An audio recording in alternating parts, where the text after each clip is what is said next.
Hello and welcome to Face the Podcast, the vidcast and podcast for family and children's entertainers. If you've been with us before, then you'll know what to expect. Welcome back. And if you're brand new, then go and watch or listen to some of the previous episodes where we've spoken to lots of very knowledgeable and interesting people. Today's episode, we are speaking with a gentleman called Paul Longhurst. Now, Paul Longhurst, you may know from the Magic Product Review. He is also my double act partner and a very good friend of mine, and I'm very pleased that he has said yes to doing this because he's got an awful lot of information and knowledge and experience to impart to us. So we are going to be talking to Paul today. You will hear about all sorts of things, including how he decided to resign from his job so that he could go a full-time professional magician. And you will also find out a little bit about why his show is different to another children's entertainer's show, what makes his show different. And you'll also hear how he got fired from the Royal Shakespeare Company. All that to come. Let's get straight into this episode with meeting Paul Longhurst. So hello and welcome to Face the Podcast, Paul Longhurst. Thank you so much, Gordon Drayson. It's really nice to have you on. You have been... It's amazing to be on. Thank you for asking me. Oh, well, it's my pleasure. I should explain to the audience, Paul is a very good friend of mine, and in fact, we have a double act, which I suspect we'll get into a little bit later. I every time I told him I was doing another Face the Podcast, his face would fall because it's not him that I'd asked. But I knew that this was going to be a really good episode because I know your story and a lot of what it took to get to where you are now. So I know this is going to be great, and that's why I didn't want to start with it. I wanted to build up to it, if you see what I mean. It's not working, Gordon. No, okay. All right. Trying my best here. So let's start with where you are today. So tell us a little bit about your children's entertainment side and what it does, what it is, and where it is now, and then we'll go backwards in time afterwards. Okay, fair enough. So I earn 50% come from, probably a little bit more actually, from children's entertainment, which means I do a lot more children's entertainment than I do adult entertainment. It's my joy. It's the thing I love doing. I jump out of bed to do it. I have basically one show at the moment. But I offer two types of parties. So the parties I offer is either kids sit down on the floor and they watch my 1 hour magic show, or we have a 2 hour party where I do fun games, prizes and competitions and things like that. They have food and then they come and watch the 1 hour magic show. I tend to work quite a long way away from where I live. I tend to drive about an hour to most of my gigs. I live in Northampton, and around me there's a circle about an hour away. So I go to Oxford, Cambridge, Leicester, Corby. I go down to London, Milton Keynes. So yeah, it's rare for me to work where I live. Can I just ask why that is? Why do you find that you end up having to travel long distances to your shows? Is it because the area you live in, they don't have children's parties, or the money that they have there is not enough, or what's the reason as far as you're aware? Oh, no, I just don't think they've got the money. I think people treat money very differently where I live. I think that I don't think there's as much money in the middle of Northampton as there is maybe in Cambridge or Oxford. And I don't. Yeah, do you know what? I honestly don't know. But it is rare, very rare for me to work in Northampton. If I get an inquiry from Northampton, I'm usually too expensive, I think.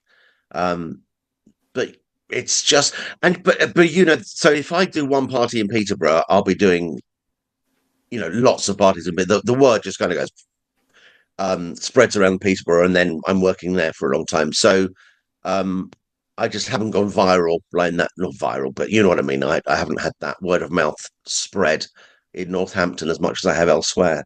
But yeah, I don't know. It would be a lovely. I would love to just drive 5 minutes to a gig. That would be amazing. Um, It's the just for dream, Sam isn't for me. it? Yeah, Just to yeah. slightly annoy you, I had one that was about 3 minutes from my house on Sunday, just gone. They, I know. It's lovely, isn't it? People proper hype and they just think, I'm going to hop over and get Yeah. it. I was actually considering coming home first, having something to eat, and then going off to this one sort of 10 minutes before I needed to be there. Yeah. So, okay, so you're traveling all around. So where you are is actually quite a good location for you because you've got the reach of all these different places that are booking you, which is great. So I used to live there in Surrey, but well, which is how we first met. Um, I moved. We were moving up north somewhere, and I looked at Northampton and thought, well, I don't know many magicians in Northampton, so that's good. And I can get here, here, here, here, and here, and it's still a good corridor down to London. And I did a lot of research in, uh, the cities that were around and how it was going to work. I didn't do any research into how the magicians lived in Northampton, and it turns out there's bleeding millions of them. Um, so I've got massive competition here, but that's great. I mean, it's good. What it means is that the magic conversation's quite big up here. Um, but yeah, so I did have the luxury when I lived down south of having that no travel time. But yeah, up here it's just the way it works. Okay, so you're performing children's parties, you're doing shows. Just for completeness, what else do you do? Just so that we got it on record, as it were. What, in the magic world or in the Yeah, entertainment world, you mean? yeah. Um, so I do close up magic. I do a lot of parlor magic. Um, I I'm lucky enough to co-host the Wizard Magic Review, which is an online YouTube magic review. And as I've started co-hosting it, we're including a lot more family entertainment bits in that. What else do I do? I have a double act with you, You do? um, uh, which we'll come on to talk about later, I hope. And that's it. That's about it. It's relevant. I have very very tenuous ties into the theatre industry, and I spend a lot of my time working alongside a guy called Jamie Wilson, uh, and he puts on West End shows. But um, yeah, it's a very tenuous and slight link there. I just go along for the fun, really. So let's go back a little bit because your story is very different to my story and those that we've already spoken to on this podcast, where most of them sort of they came through school and then just became a magician or a children's entertainer. Now that's not the route you took, is it? How did you get into entertainment and what were you doing before that? Yeah, so I've always been my character has always been an entertainer. Um, and I so when I was very young, I started playing guitar, for girls. And then I joined Amdram, you know, for girls. Then I playing saxophone. That really worked. Um, I'm getting a theme here. that Every decision you make is based on one particular thing. was when I was a teenager. So I was a fairly awkward and geeky kind of teen. My best friend at the time was a very good looking, suave and yeah, uh, yeah, just a real hit with the ladies, and I just never was. So I was reaching for that. I think, yeah. So my teenage years were very testosterone based, and I kind of very quickly worked out that I liked being center of attention is wrong, but I liked entertaining. I liked lifting people up a bit. And so most of my decisions in life were around doing that. So yeah, I learned guitar. I did the grade system, and I did quite well with my grade. I just got grade 7 guitar. I didn't do the 8. Um, acting, I tended to do quite well at. I just spent basically most of my time concentrating on entertaining people. I was doing some magic tricks, but not really taking it seriously. It was more about entertaining than it was about the magic. I went through school. I just happened through accident to join the Royal Shakespeare Company As you do.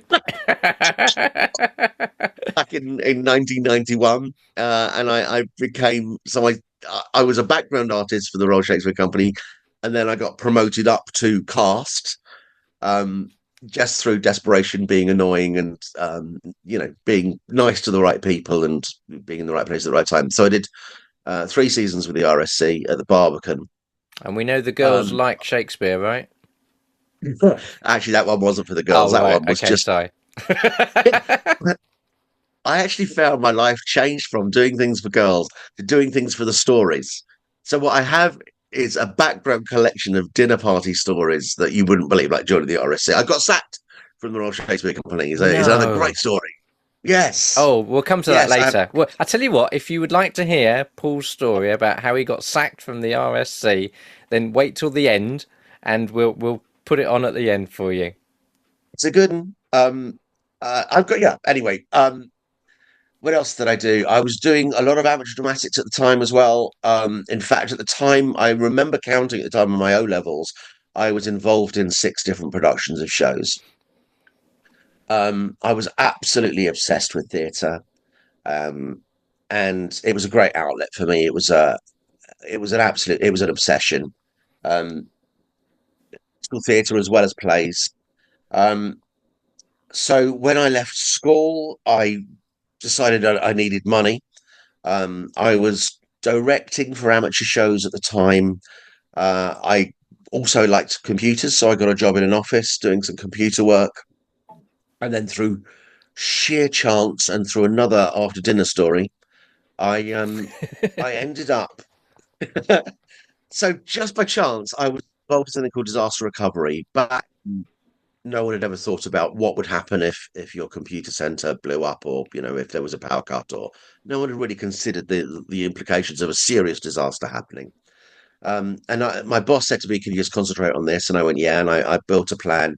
And then the company I worked for happened to have the first actual disaster that needed a disaster recovery invoked in England. So my plan was carried out and it worked. And all of a sudden, I was a valuable commodity within the IT world, which is a real shame, actually. It was a real, I know it sounds like good luck because then I was demanding more money and I got a better job elsewhere. But what that meant was I didn't follow my dream of being an entertainer. If I'd have been a failure in IT, I would have been an entertainer sooner and I would have been happier sooner. Right. But that one thing, that disaster that happened, took me down where I became semi-successful in IT for a while, started earning money that I was enjoying, and then sort of trapped me in a life that I hated. And after a few years, in fact, I was promoted up through to middle management through various companies. And my boss said, "Can I sack someone?" And I just thought, I don't want to sack that person. That person doesn't deserve to be sacked. And it was a big awakening for me. I had off with stress, where I was just working out that my life wasn't what I needed it to be and where I needed to go. Um, a few years before this, I bumped into James Fortune, um, who I don't know if some of your listeners would know. James is a very larger than life character, member of the Magic Circle, MIMC, does children's entertainment, or I say did, he's probably retired now. I think he has retired. And I saw him at a party doing, and I suddenly thought, oh, I can do some magic. And I showed him some magic and I said, "What do you think?" And he was like, "Oh, no, you're right. This is quite good. You should come along to the Magic Circle." Um, Went to the Magic Circle, met you, and my life changed. For the better, I hope. Absolutely for the better. Oh, good. Because when I met you, you were working in IT, And I remember that we were driving up to the Magic Circle. There was four of us, I think there were. And you were our last stop to pick up because we sort of picked you up from work as it was on our way up to the circle. We sort of found you at the pub, I think, if I remember rightly. I remember it very well. I don't think you were in there. I think you were I think it was a local landmark that we could find you at. And then we went to the Magic Circle, and at the time I didn't know you very well, but we sort of we said, have we got any friends in common? Do you remember that? Yeah. Well, no, I know the outcome of this. Yeah, like let's just see who we know. How many was it? Well, we looked on Facebook to see if we had any friends in common, and there was something like 273 people that knew both of us, but we didn't know each other. It was crazy. And then I'd say to someone, "Do you know Gordon Drayson?" I thought, "Well, yes." What do you mean, yes, like that? But what do you mean, obvious? But it's really bizarre because you weren't in my consciousness. I didn't know anything about you. I'd never heard of you, which is so strange because it sounds like the same was true for you. You didn't, Yeah. again. And so we had all these friends in common, but we didn't realize that we had so much in common between us. So the love of theatre, um, absolutely the love of tea and technical problem solving, and the love of entertainment and the love of magic. I mean, it's yeah, it was like simpatico actually when we met. Yeah, Um, Very strange, it was very and one strange. degree of separation, 270 something times. Amazing. Yeah, amazing. Really is. Okay, so you were in this dead end job, and so a lot of people who are in this situation, they look at the regular income they've got coming in, and it's a real gamble to sort of put that to the side and take up the unknown. In this case, it was going full time entertainer. So was that ever a decision that you had to really think about, or was it something that you just went, do you know what, I'm just not happy, I'm going to go and do something else, and if that doesn't work, I'll come back and do what I'm getting paid highly for. How did it work for you? I can't remember. I remember thinking because in the car there was two full-time entertainers. That's you and Clive, uh, and myself and Norman G, who were I think we classed ourselves as part-time pros at the time, um, which meant we were doing the occasional gigs um, and you were both Clive and yourself were both saying, look, just it's people do it. Think about it, just people do it. Um, I, I knew I couldn't carry on at work. I mean, that was a no-brainer. I couldn't carry on doing the middle management IT job. It just wasn't going to happen. I was having conversations with my wife. We had a couple of life changes had happened, and we realised we have 2.5 kids and a Volvo, and that's not the life we wanted. So together, Kat's my wife. Kat wanted to open a shop. That was her lifelong dream. I just wanted to be a full-time entertainer. That was my lifelong dream. And we realized that actually living up north, it would reduce the risk. So we could live a bit cheaper because of property prices and things like that. And just, yeah, reduce the risk around how we were living our lives. I don't remember it being a difficult decision at the time. It was just lots of have tos. I can't carry on doing what I'm doing. I can't, um, carry on this lifestyle here.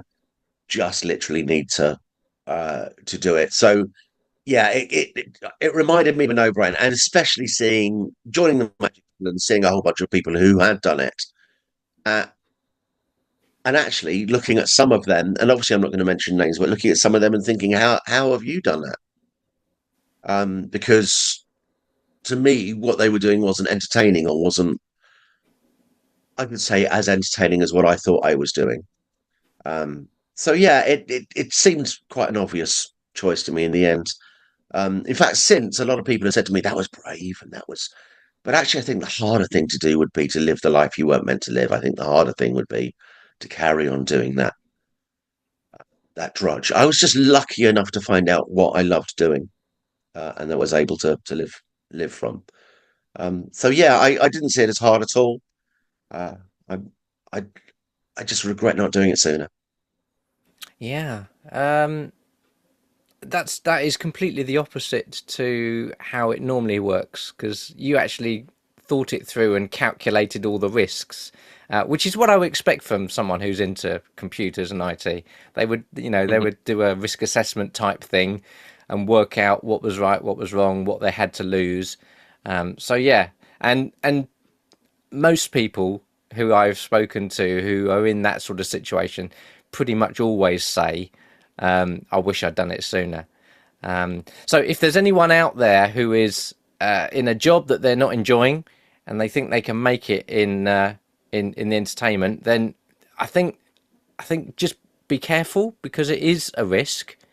But if it is the right risk for you, then just do it, because you are going to be happier doing something you like, and you're much happier now, right? I say to everyone who asks me, I'm richer now than I've ever been. I mean, and I don't mean monetarily. We have a comfortable life, but we're not rich.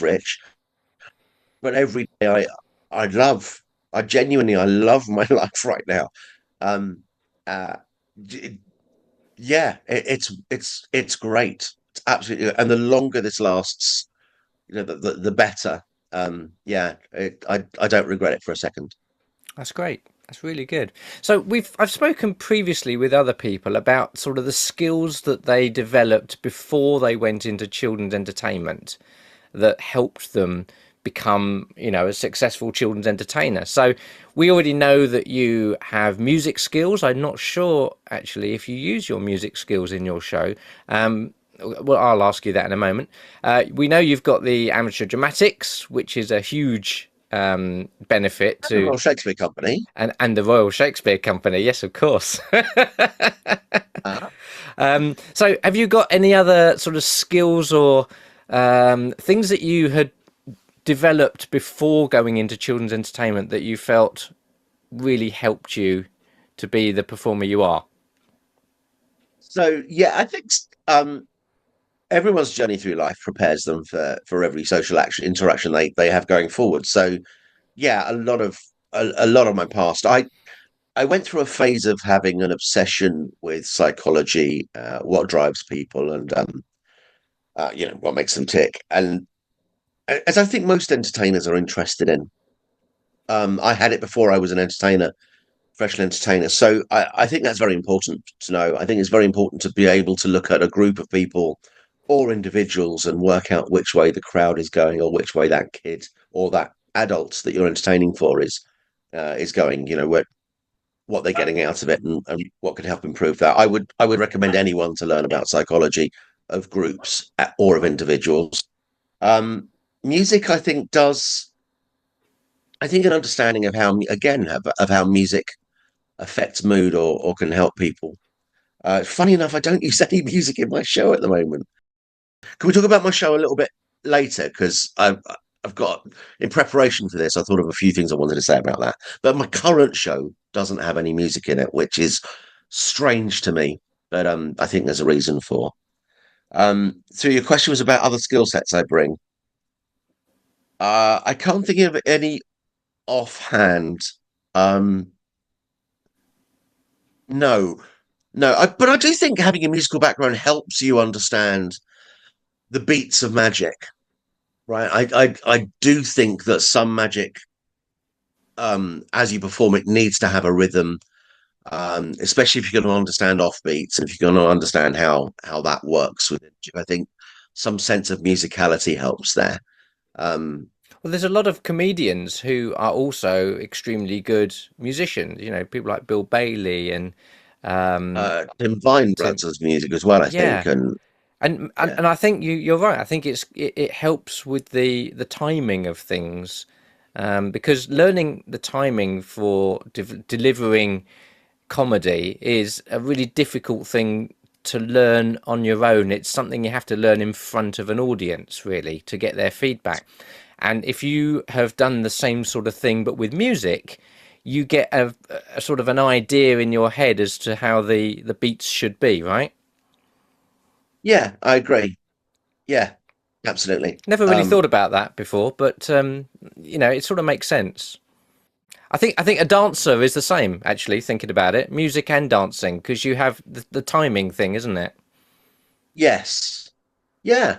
100%. Because we were talking to Kerry J recently, who was a dancer, and Heard her podcast. yeah, a perfect example there, I feel. The other thing I should explain, actually, I was a theatre director in Amdram for a long time. I've directed, I think probably 30 plus shows. Um, and understanding how storytelling works and how character works, I think is I'm very lucky that I came into entertainment understanding those. That that's helped, I think, differentiate me from a lot of magicians I see. My stories, my magic is a lot more storytelling and a lot more plot driven, and sometimes character based. And not necessarily I'm not necessarily the character. Sometimes my wand is the character, or my puppet, or maybe the cards or the coins or the handkerchief is the character piece. I Yeah, directing has helped me a lot. So you've mentioned your show there. So how would you say your show differentiates from someone else's show? What's your unique selling point, as it were? So um, I don't do any magic in my show. That's probably quite a big one. A magic show with no magic, right? Well, no, it has a lot of magic. It's just I don't do any of it. I started. I love the idea in my show that at the end of it, the children are all chanting the birthday child's name um, as the hero, and I set them up with an impossible task. But basically, I've spent an hour giving them the courage to stand up there and try it, and then they achieve it and absolutely save the day. Become the kids are chanting their name. The mums at the back of the hall cries out, thinking this is just the best thing that could ever happen to my child. Um, so my show is a magical and a theatrical journey from Happy Birthday, Billy. We're going to see a magic show um, uh, to him having the courage to get back up on the stage and try and save the day with magic, and then succeeding, and me giving that moment to him and basically saying, "You are the best magician. You are wonderful. Happy birthday." Um, yeah. So my current show is that, and I'm so proud of it. I love my show dearly. And in fact, I think I was saying to you recently, I've got it to a stage now where that moment is really well. Obviously, I performed it, 1,000 plus times, and it's now so well created and defined for me that I kind of want to leave it now, and I want to create a new moment and a new show. So at the moment, I'm thinking of something else I can do. But yeah, I don't do any magic. The children do all of the magic in my show. I just love the fact that I'm there and I'm able to watch. And every show I do is different, obviously, because the child's journey through that show is different. And it just makes it, what I love about my show is watching the kids turn from whatever they start their party as into this courageous, lifted up um, child. It's great. And believe it or not, I genuinely believe the kids know that it's theatre, know that it's pretend, but at the same time buy into it, right? Because as soon as the party's over, they're not trying my magic words to do other magic. And then kids come back and say, "I want that thing." So my return is, and the kids want exactly the same show because they wanted to be lifted up the same and have that moment for themselves. Um, yeah, so there you go. That's the kids show. Um, the tricks change, as if I find a new trick that does that moment better, or helps that kid on that journey a little bit better, then that's fine. I'll change the trick. But for me, the show isn't about the magic tricks. It's about that journey and about the lessons the kids learn on the way. To creating that last 5 minute special bit. So it's a bit like a hero's journey, with the birthday child or the special child being the hero in the party. Yeah, definitely. Who'd have thought I would come up with something like that? My theatrical background is, yeah, no, it's 100% that. It's 100% that. Um, yeah, That's a really good basis for a show, I think, because you can't go wrong. The birthday child is the hero, which, in other shows, my show, for example, the birthday child gets to make the bunny rabbit appear, and that's right. the big moment for the birthday child. But that's only a small part of the show. It's the bit they remember, but it's only a small part. Whereas your show is all encompassing. It's the whole party is all about their journey and them being the hero. Every effect links to the next effect, and they each have a reason for being there in terms of uh, helping that child just have. It's literally about the confidence. Now, some kids are confident to stand in front of other kids and show off, right? So for them, it's not about giving them the courage to do it. It's about um, bringing them down into the right. So they're not showing off for themselves. What they're doing is they're helping. They're a because at the end of my show, I have a big problem. I've painted myself into a big corner, um, and end up looking really silly if X, Y, and Z goes wrong, and they help me. So for the confident kids, it's about that. It's something else. But yeah, it's what I'm trying to say is every effect has this a reason for being there. It's very difficult for me to go, oh, that didn't go down well. I'll try a sucker trick. Let's get out the die box. Right. But in most shows I see, whether other children's entertainers do that, they have the ability to just go, right, let's do this trick now. Yeah. But in my show, it has to fit that journey. So you're empowering the kids during the show, effectively. I'm training. Training is the wrong word. Yeah, absolutely. We'll be right back with the podcast after a word from our sponsor, which is me, Drayson Design. We specialise in creating websites and graphic design, but today I want to talk to you about domain names, and more specifically the right domain name for your business to make sure you are found when people search for you. You can see from the stats there were 359 million domains registered up to September 2019. Our domain name searching tool allows you to type in keywords, and it will then search all the most popular extensions like .com and .co.uk to see what's available. Children's Entertainer has already gone, as you might expect, so let's try something different. For example, Surrey Magician. And there we can see surreymagician.com is available at the time of recording, which could be a great domain name for you if you were a magician in Surrey. Once you've found your perfect domain name, then you can purchase it directly through our website and start using it for email and for your website. If you have any questions, please get in contact and we will help however we can. This free tool is available on our website www.draysondesign.com. That's DRAYSON design.com.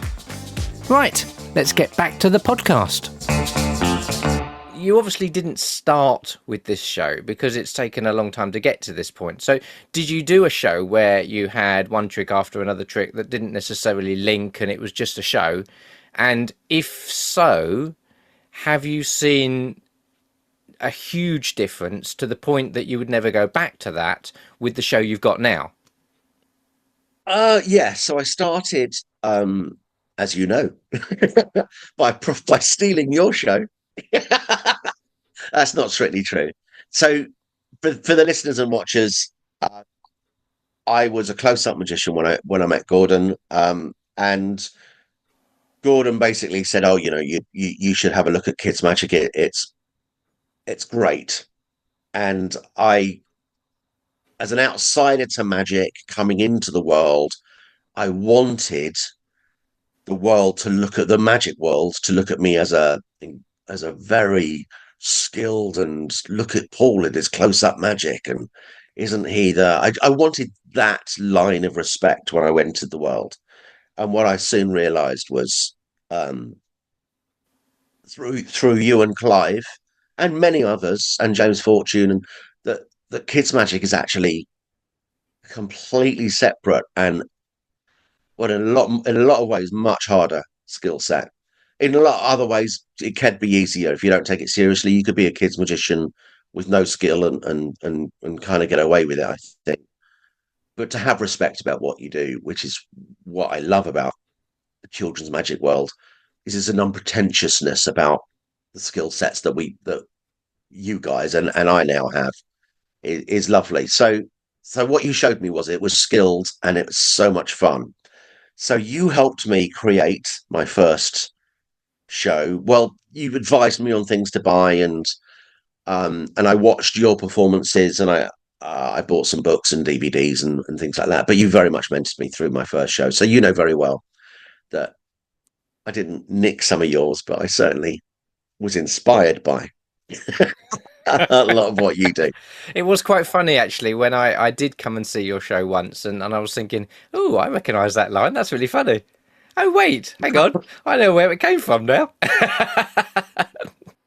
But that's fine. I mean, I think that's how we, standing on the shoulder of giants and so on. I think all children's entertainers, if someone I has, love you dearly, but not a giant. it's a bit rude. I'm right here. I'm the same height as you on the screen. Yeah, So yeah, I think all children's entertainers, if they see potential in another entertainer, and they think that it's not going to impact on their business because they're not sort of down the road, they're right. all very, very willing, in my experience, to help other children's entertainers. In that respect, it's a much kinder and less pretentious atmosphere or world than any other form of entertainment that I've known. It's rare that you find actors helping them each other in the same respect as magicians or entertainers, or children's performers do. I find it it's a really great community. All of the conventions that I go to I love them. It's fabulous. Yeah, it's great. It's great, and you're a shining example of that. Um, and there are many others, like Craig Petty, for instance, he shares his magic so much, and he's achieved so much. And when you look at him, he doesn't have to do that. You don't have to do what you do. I think it's fantastic. I think it's absolutely wonderful. Oh well, thank you for those kind words. Yeah, I mean, So back to the question: did you do a show that was just one trick after another, and then led to the and how has it changed? How did you how do you feel the change between the two has become? Is it to yeah. the point where you don't think you could ever go back to just doing a show of a collection of tricks? Sorry, I'd forgotten you asked that question. Yeah, I care more personally. I care more when that when that journey, when the show has a whole theme, or a whole, something that I can follow a plot through. It's just about me caring. I don't know if the kids care so much. I don't I don't think I could get to the stage where the kids are chanting, the birthday child's name, the mum's at the back crying, and I have a kid who is nervous about doing what they're about to do, but still they do it. They take that final leap. I don't know if I could get to that stage as often if it was just a trick after a trick after a trick. But does that matter to me as much? I don't know if I don't know. I I'll be honest. I'm parking my current show now because, as I said, I've performed it enough now. It's as good as I think it's going to be. I will always have it. It'll be in the car, and I can get it out for one in every 5 shows or something like that. Now, what I want to do is start again and see what's going to happen. So I think I might start going back to doing a trick by trick by trick show, um, and see what is, because I didn't create, I didn't deliberately sit down and say, I want this happening. It's what I love about my show now, but it's that happened over time. It grew. It created itself. So I think what I want to do is start afresh, get rid of that final picture, and now see what grows, and do it again. So I'm going to go back to a trick by trick by trick show, I think, and see what grows this time. So the way that you work and the way I work is very different, and we discovered this very early on. I'm very much a planning sort of person. I will plan as much as I possibly can, even if that plan never gets played out. Whereas you're much more suck it and see and just let's get on with it and it's going to be great type person. And because we found that out quite early on, you were my first choice to come to when I found that I had entered myself into the Kidology competition. And I had to then So put an act together because I said yes before I had an act. And I thought, who do I want to speak to about this? And you were my first choice because of um, your background in theatre and the fact that I wanted it to be a theatrical experience and not just a few tricks on a stage. There was no one else in my mind to come to. And that's fine. Thank you. I came to you to ask, your advice, and you basically just came on board. You sort of you didn't just answer a few questions. You said, right, let's sit down, let's talk about it, let's do it. And together we created that act, which ended up winning the Kidology competition, and then after that the British National Children's Entertainer Mhm. competition at Blackpool. And that's Yeah, because of the way that you think and the way I think and the way that we came together. And so I'm really grateful to you for giving me your time and helping me to create the winning act. I was hungry for that. I hadn't directed anything for a while. I've been doing magic, magic, magic, magic, magic, and for someone who I admired with a skill set I loved to come to me and go, can we do something theatrical? I was like, yes, yes, miss it. I want it. I want someone. And the other good thing about you is you took it seriously. You're a hard worker, and I think everyone loves to work with someone who they're going to learn from, right? So yeah, we've got very different approaches, and I think that helps us collaboratively. So I know that you're going to take it as seriously as I'm going to take it. You're going to put more. Well, I'm going to put a lot of energy into it, and you actually ended up putting your life into it. It was amazing. So you a lot of energy into it, and I learned from the process as well. So of course I was going to do it, and I loved doing it. I that was a great thing to achieve. Really good. And so because we were successful with Kidology and then after that the Blackpool competition as well, we thought, well, do you know what? We work together well, don't we? And so we We do. thought we'd take that a bit further. So do you want to sort of take it from there? This is definitely in the realm of family and children's entertainers, what we're about to talk about, because that was our That's the sole aim, definition. wasn't it, at the time? So do you want to take it from there and just sort of give us your side of this story? So we were in the car. You said to me, Paul, I'm thinking of creating a double act. And would you be interested? And then, well, I remember thinking. So I should explain to watchers and listeners. My memory. I don't remember details of anything. I remember feelings, emotions, and connections. I just can't remember who I was with at the time or what color shirt people were. It just doesn't. It's not in my psyche. So I remember you asking. I remember me thinking where I was thinking the same thing about you. So I remember thinking that that was like, wow, that would be brilliant. Let's do it. Um, and then you, as you do, came up with the brilliant suggestion of let's make a podcast of the journey. Um, And I just thought that was, and still do, I just think that was brilliant. So what we created not only was a double act that I'm proud of being a part of, and we'll come to that in the beginning in a minute, but also the a podcast that I'm really proud of two people coming together and saying, right, we want to entertain people. How are we going to do it? What are we going to call ourselves? Who are we going to entertain?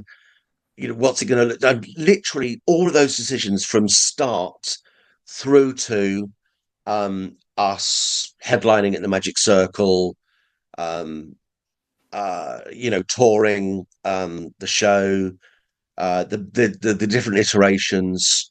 Um, so if anyone's interested in learning how we undertook that journey, and I think there's a lot of very valuable lessons in there to learn personally, then check out Pip and Paul podcast. What was it called in the end? That Well, pippandpaul.com is our website, and yeah. they're all on there.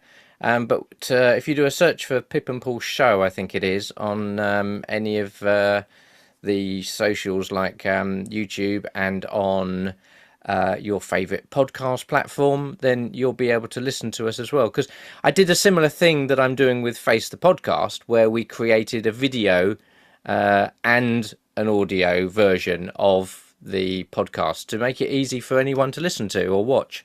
If you're watching it, you do get a few other bits that you don't understand or you don't get if you're just listening to it. So if you're able to watch it, that's the best way to do it. But listen to it as well. And it's a journal, if you like, of all the decisions we made to create our double act and how we came to those decisions. And what I love about it, and I'm most proud about it, is it's transparent. So mistakes are on there as much as we didn't do it to look good, and we didn't do it to as an advert for us. It was intended to be, and the thing I'm most proud of, it's an actual vlog of our real journey into doing that, um, which is what makes it valuable.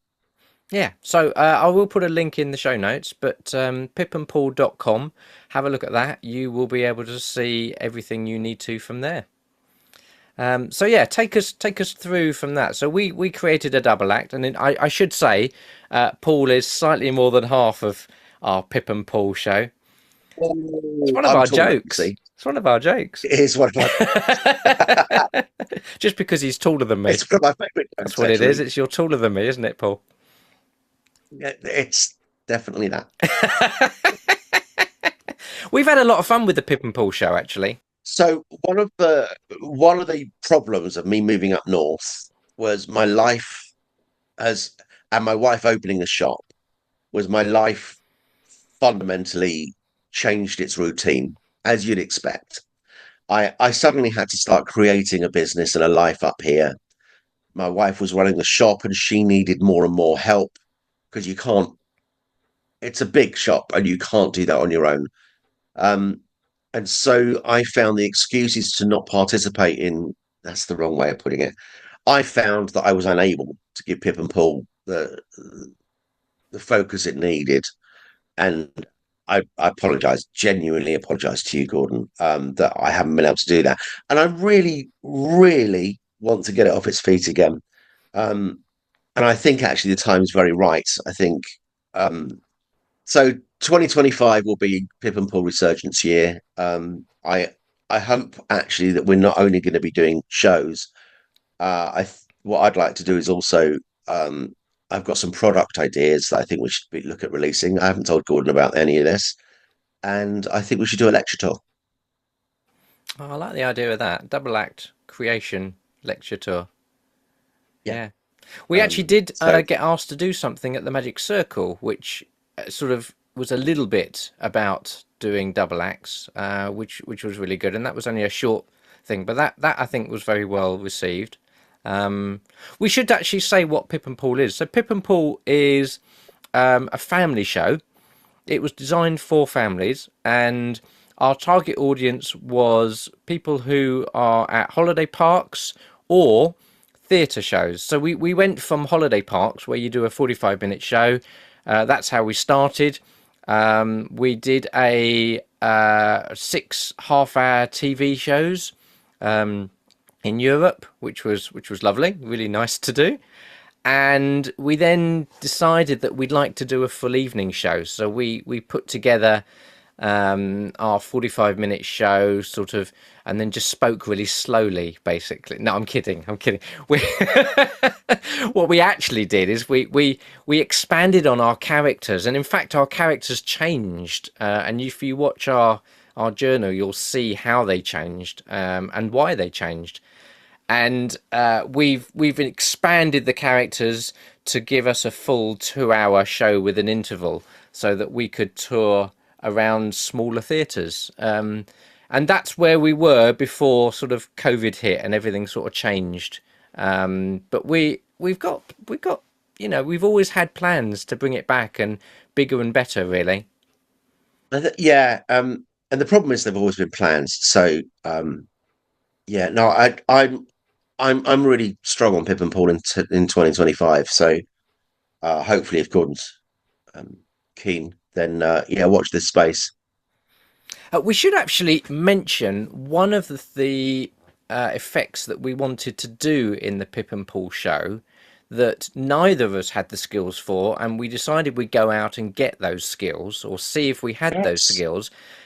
Because I feel, as a children's entertainer and a family entertainer, they are really, really helpful for what we do.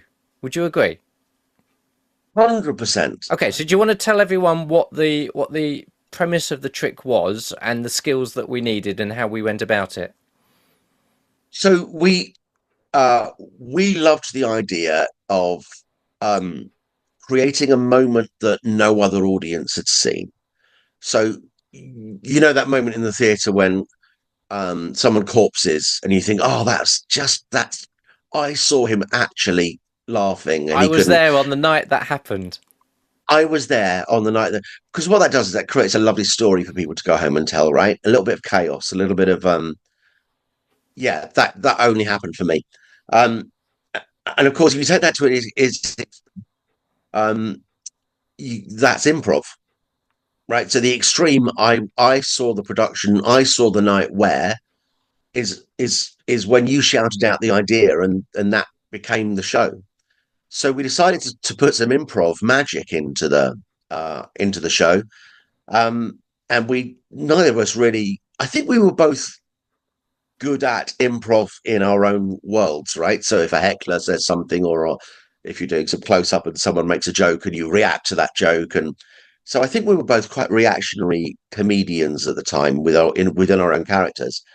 But could we do that for a scene, for a magic trick, or for a yeah, for any sort of segment? So we both went to improv classes together. And again, one of the best things I've ever done. I Brilliant. And in fact, every aspect of my performance life has changed since doing that. I think my close up has got better. My kids' shows 100% got better. And Pip and Paul, we we started a scene with suggestions from the audience. We acted it out, and at some point we had to solve a puzzle or a problem with a magic trick, and neither of us knew what magic trick that was going to be until that moment happened. And Um, I think that was the first time that we had ever seen anyone do that. And that's one of the things that we thought would make Pip and Paul different to other double acts, because there are a lot around. And we both I felt think that we invented it's it. I think we invented it. yeah. Well, I'm not going to claim that we invented it because I don't have the facts to back it up. But I'm pretty sure I hadn't seen it before. Tell you what, if we didn't invent it, put it in the comments or send us a message. Otherwise, I think we did. Yeah, as a double act, a double act improvising a scene with a magic trick in it. So yeah, we were doing this 8 years ago. In 8 years fact, ago, yeah. my Facebook feed showed that we did one of our first big shows yesterday, 8 years ago, at the Archway Theatre, which, funnily enough, is where we were learning our improv skills. So we should Absolutely. give them a shout out. In fact, Dingbats Improv. They're still going very strong. In fact, they've got 2 venues now that they teach at. And so if you're looking to do improv and you're in the Hawley/Crawley area, look them up. I'll put links in the show notes again. But they are great. Ed is the leader, and he's so good. Fabulous. It's fabulous. I actually came up when I came up to Northampton. I started taking some improv classes, and I couldn't find anyone as close to Ed from Dingbats. And it for me, you know, So thank you, Ed. If you ever listen to this, thank you for your tutelage on improv. Um, big shout out. it's been a while actually since I've done improv, and I need to. I say it's been a while. It's been a while since I've been to an improv class. I do improv in my shows still, but not to the extent that going to a class gives you the skills. And I think, in fact, it's something that all entertainers can learn from and should have in their back pocket. 100%. It's I think what it helps with is magicians especially, but I think a lot of entertainers get into a phase of performing at people. And what improv allows you to do is include an audience. Even minor improv skills, I think, help you work alongside an audience to let them be part of what you're doing a lot better. Does that make sense? Yeah, and it can not just be, on stage. It can be close up magic as well. You can use a improv skills to just take a trick that you've done forever in a slightly different direction, just because of something that someone says or the way that it's happening. And thinking of other family entertainers, so even Princess Party. So if you were a character at a party and you take an improv classes, can you imagine the journeys and the fun that the children could help create? And it doesn't have to be as big as that. It can just be taking something they do and having the skill set and the courage and the experience to expand that. Even a touch would make that kid feel just wonderful, right? So, I face painting. If a kid sits down and says something, just work with it. You could create something better and individual for them. I think every family and children's entertainer could learn or could grow a bit from doing improv. Yeah, I totally agree. And it is difficult to do, but it is a skill that you can learn. And the more you do it, the better you get at it. Just like magic, I guess. Or any other entertainment skill. Yeah. Yeah, of course. So we have spoken about how you started. We've spoken about how your show is now. Let's just spend a few minutes looking towards the future. We've already said that Pipp and Paul is going to be something that we're going to get back to doing in 2025, which is just as well because we've got an illusion sitting in my garage that we've bought that's not been used yet. So that will be nice. I literally have nightmares about that illusion. Yeah. So not as many as I'm sure you do. let's look at the future of Magic Paul and your children and family entertainers.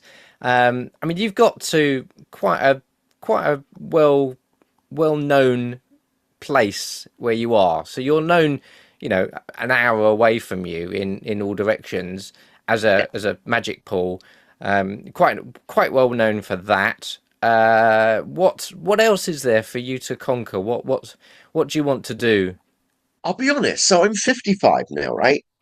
I want to do children's shows for as long as possible without turning into that old man who's doing children's shows. So I, for me, Can I just stop you there for a sec? So I know exactly what you mean, but I've seen some very old doddery magicians.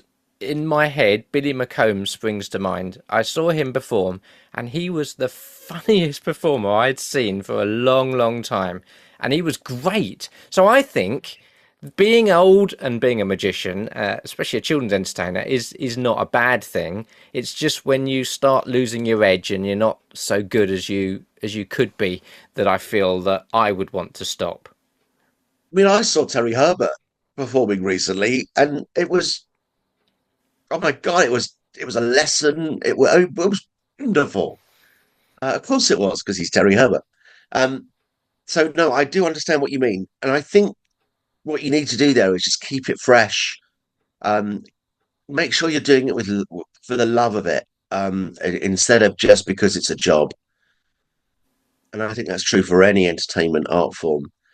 The minute you start repeating things rather than creating things in the moment is the moment it's died. I'll never forget. I saw a magician do a one coin routine for me in public without knowing who I was or what, Um, and I could see in his eyes he was going through a shopping list, or he just turned off. But his patter was funny, or at least it probably would have been if he just wasn't engaged. He just wasn't having fun with it or creating it in the moment. So for me, you're asking me what it's about. For me, the future's about finding out how I can keep doing that. It's funny enough, I was saying about my show is as good as I think it's going to get for the moment. I'm beginning to feel that I'm going to start. I am not yet, but I'm just repeating it. And I don't want to be that guy. I want to be creating things because that's what keeps me alive. I think that's what keeps the show alive, and I think that's what keeps the audience alive as well. So, what's my future look like? I don't know, but it's going to be something that I'm going to be continually making happen, um, and something I'm excited about. And yeah, and as I said, I'm going to start from scratch, and we'll see what goes. So one thing we haven't touched on is how your IT background has sort of overlapped with your entertainment that you do now. So do you want to just briefly mention, or as much detail as you like, really, how those two have overlapped? Because you've got certain skills that you have from the IT world, and Yeah. how have you used those within your business? Oh, so my booking systems I've created myself, based on an idea from you again, actually, is very in depth, and does a lot of a fantastic work for me. Um, People can't double book me. It works out travel time between things, and so my booking system knows where I need to be at what time, and works all of that out. My automated emails I send before every event. So before my events, every child gets a video of the booking, which is personalized to them. They get a party pack full of games that are personalized to them. There's word searches personalized to them, mazes, coloring in, games, depending on age ranges, there's different things. Again, all with their names, their parents' names, their loves, their hobbies, all included. This is all automated. On the morning of the party, there's a video getting in the car, coming to see them. So my magic shows and that journey I was telling you about starts at the booking, um, which I think is important. Um, in Pip and Paul, when we were creating the show, we, believe it or not, and people who know us will believe it, had spreadsheets for every minute of every show and how we thought that show would flow. So in terms of comedy, pace, drama, magical effects, and we literally had the whole show plotted out so we could watch and judge how that would go. And that was to us that was a technical solution. Um, I think it's if but technical is the way I speak. It's the way I work. It's the way I think. My wife would pick up a pen and paper and do the same things. For me, right, the solutions technically, it's just the way my brain works. Um, is that the sort of thing you were alluding to? Oh yeah, definitely. And in fact, Yeah. we've both added digital invites to our systems now as well, which is for me going really well. Yeah, me too. Me too. It's important, I think, especially everyone now just does everything on their phone, and expects everything done on their phone. So to give your customer a push this button and it's done solution, it just really it helps create the story at the end that we did everything we could to make their party as good as it possibly could be. And I want every party I do to be the best it can possibly be. So yeah, I'm always looking and thinking about how I can ease that journey for that customer. I think actually with what you do with your photos and things like that, I think you do it slightly better. But I'll let you explain that on your own interview. On my own, yes. I'm looking forward to interviewing myself. That'd be cool. Um, so, quick fire round to finish, unless there's something else you wanted to discuss. Do you want to discuss anything else? Um, no, I didn't. No, I'm just pleased to be here. We're very pleased to have you here. I'm sure that there's lots of people who've listened to this and they've got something from it because I hope so. And well, if you've got any questions, get in contact. I'm an open book. okay, yeah, we'll make sure there's contact details in the show notes, and we'll put some at the end of this this recording. And don't forget, if you want to hear the Royal Shakespeare Company story, that's coming up very shortly. So, quick fire round. Are you ready for this? I'm ready. All right. Favorite effect? Uh, Silver Scepter. Silver Scepter. Okay. Proudest moment in magic? Oh, proudest moment in magic. You winning the National Children's Entertainer of the Year. Because we did it as a team. Yeah. Thank you. Yeah, yeah. No, oh, yeah. It was incredible. It was. Android or iPhone? Oh, This isn't very quick fire, Paul. Come on. I'm an Android boy. Android. Android. Okay. Let's see. Any If you did that. any anything in magic that you haven't done yet that you want to do? I want to get more skilled. I want to up my skill. At the moment, I err for dramatically good and easier to perform. And what I want to do is up my skill set. Yeah. Favorite non-magician performer? Wow. It's a tricky one, isn't it? I can't answer that. I don't know. I don't know. I'll come back to it. I'll come back. I will come back to that. Okay. Favorite magician Um, or entertain children's entertainer? Favorite magician or children's entertainer, I would always watch at the drop of a hat. Oh man, I should have thought. Do you know what? I should have thought about any of these. I have about 10 in my mind. Just reel them off. Reel them off. So I loved Terry Herbert. Right, I'm going to say Terry Herbert. When Terry Herbert starts performing, I turn into a 5-year-old child, and all worries in the world go. There you go. Very good. Okay. Last question. Favorite podcast to listen to? I love the rest is entertainment at the moment. I'm pretty obsessed with it, and I wish it was on every day. They have chemistry, interesting stories, and yeah. What? Sorry. What was that one? The rest is entertainment. Okay. And that's your favorite podcast, is it? Yeah, I'm Wow. literally when it finishes, I'm a little bit um. So it's what? Unbelievable. Unbelievable. Well, Second obviously the favorite Pipp and Paul. podcast. We'll keep going till Pipp and Paul. we get here. It's a face. Cool. I'm really glad that you're doing another season of Face because I think it's important, and uh, yeah, I think it's a really important podcast to do. So I'm really chuffed you're doing a second season. Well, Done. I'm really pleased that you said yes when I asked you. So thank you very much for doing that. Before we finish, would you like to give us your Royal Shakespeare Company story? I'm going to make it as quick as I can.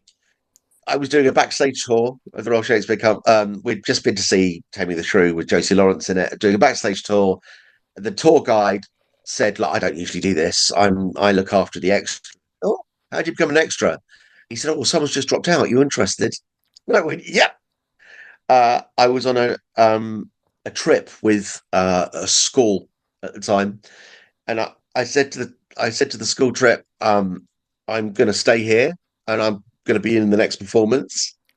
And she said, well, no, we're not allowed to do that. So I rang my parents and said, is it all right if I stay here and I'm in the next performance? And they went, yes. So I had to sign off to the teacher. 5 hours later, I'm at the side of the stage at the Barbican on my deck. This is absolutely true. In a crocodile of people. And I turned to the person next to me and went, it's my first time. What are we doing? And he said, oh, you just go on stage and you're happy. And I went, oh, okay. So the doors opened. I walked on stage and I was happy on the Barbican stage in a production of Julius Caesar in 1991. About 2 minutes later, he came out to me and went, watch me. We're going to be sad in a minute. It's like, okay. And I got through the first performance like that. Then I started working out that some of the extras had more to do. So they would put on, there was a table at the side. You could go up to the table and say, can I have a broken ear and a smashed nose, please? Or can I have a split lip and an axe in my head? And they would just slop it on and you'd go on for the battle scene. So I started doing, and then there was a guy who had to run on with a line. And I said, can I do your line tonight? And he was, yeah, I don't mind. So I went on and did his line. And I just was making myself a little bit more known and a little bit. I wasn't as controlled as I am now. Um, Eventually, the one of the minor cast, because we were separate from cast, got ill, and I said to the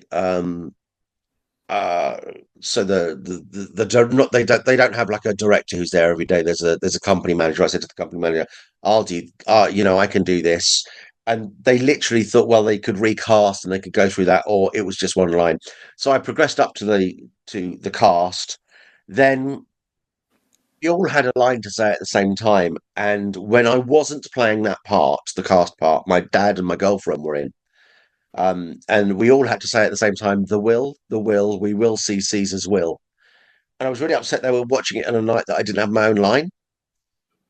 So I just thought, if I say the will a bit after everyone else, instead of at the same time, then my dad and my girlfriend will see me. And it just so happened that the actual director was in that night and said, someone came up to me and said, the director noticed you last night. And I went, oh, this is it. I'm a star. He said, make sure he never notices you again. That wasn't meant to happen. And then I was pushing for another line, and the original guy who said he was in charge of the came up to me and said, look, it's this, you shouldn't. This isn't. So I was sacked. Right.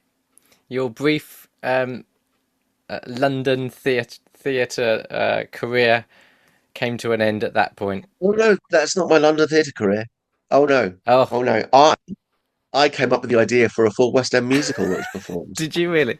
Was I there at the time by any chance? We were there that night that we went to see the Improv musical, and it was my idea that was making the musical. Showstoppers. Yes, it was. And ever since, he's been saying that his idea for a musical came up with the idea. Took off in London. Just the one night, however. Well, do you know what, Paul? It's been a pleasure to speak to you. Thank you so much. Spending time with you is wonderful, Gordon. Thank you. I'm sure that everyone has enjoyed this. How do they get in touch with you if they wish to do so? I'm not on Facebook very often, but I look at Facebook Messenger quite often. Email paul@paullonghurst.com. Wizard Magic Review, you can see me on there. Watch out for Pipp and Paul. I love this community, and I think with my theatrical background, I stand out. Well, I stand out is the wrong word. I think a little bit differently to most of the people here, and I love being able to help and share wherever I can. So if you've got anything that you want to chat to me about, please do, because it genuinely, I love it.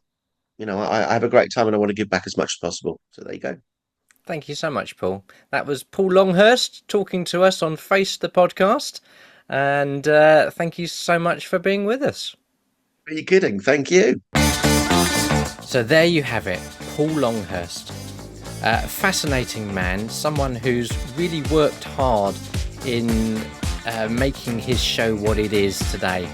I loved hearing about his experience as a director. We didn't really get into that much, but he's definitely put on some very memorable shows for all the right reasons. He's very well known as a director in the area that I live in, where Paul used to live, and he's very well respected. So thank you for that, Paul. I also loved hearing about how his show has got this story arc to it. I like the idea of making it a theatrical experience, even for a birthday party, and making the birthday child the hero of the party, not just the person who does magic, but somebody who sort of overcomes something to become the hero. Is just great. I love that idea. It was also very interesting to hear his story about how he got thrown out of the Royal Shakespeare Company. And we spoke about Pipp and Paul as well. This is going to be something that we are going to be working on again in 2025, so look out for us coming near you soon, whether that be our lecture or our show. We'd love to see you at one of our Pipp and Paul shows. Do come and say hello. Well, that's it for this episode. As always, you can find all the episodes that we have had in the past on the website, which is facethepodcast.com. We are also on all of the big podcast platforms, so you can listen to us with your favourite podcast application. And by doing it that way, you'll also get all the new episodes appearing on your device for you without having to come to the website. Although, as I said earlier, I think it's a better experience to see it sometimes. You get to see the emotions of people, but not everyone can do that. Can't do that if you're driving, for example. We'll be back with you with another episode very soon. I realise we had quite a long gap between the previous episodes, but we're back. We have got lots of wonderful guests that we've got coming up for you. And of course, we've also got our round tables that we are going to make sure are very interesting for you, where we bring people who've been interviewed in the past together and we talk about things that are affecting children's entertainers and family entertainers at the moment. Don't forget, you can also join our Facebook group. I'll put a link in the show notes. There's also a link on the website, and we try and get some sort of discussions going on there as well. So thank you very much for joining us. My name is Gordon Drayson. I've been your host for Face the Podcast, and I'll see you next time. Goodbye.